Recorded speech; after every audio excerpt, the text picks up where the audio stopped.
In today's video, I'm going to teach you how to create custom rules in Outlook. So I'm here on my computer with Outlook open, and the first thing I'm going to do is move up to the top left corner and click on File. As soon as I click File, a menu opens on the left side with several options. From here, I'm going to select Options, which opens the Outlook Options window where I can customize different settings. Now that the Options window is open, I look over to the left panel and click on Mail. This section contains settings related to how emails are handled. Once I click on Mail, I look through the available options until I find Rules. This is where Outlook lets me create automatic actions for incoming or outgoing emails. From here, I click on New Rule. As soon as I click it, a new rule setup window opens, and now I can start defining exactly what I want Outlook to do automatically. The first thing I see is the field where I can enter a name for the rule. I click inside that field and type a name that helps me remember what the rule does. This could be something like move work emails or anything that describes its purpose.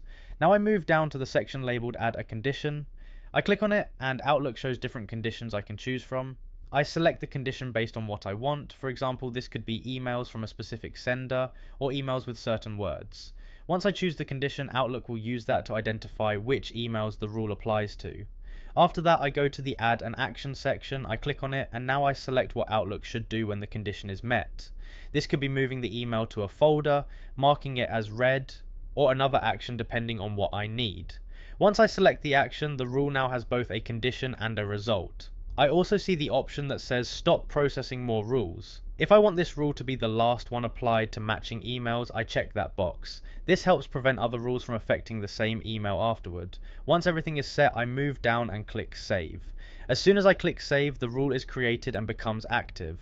Outlook will now automatically apply this rule to incoming emails based on the condition and action I selected. And that's it. I opened Outlook, clicked File, selected Options, went to Mail and Rules, clicked New Rule, entered a name, added a condition and action, and clicked Save.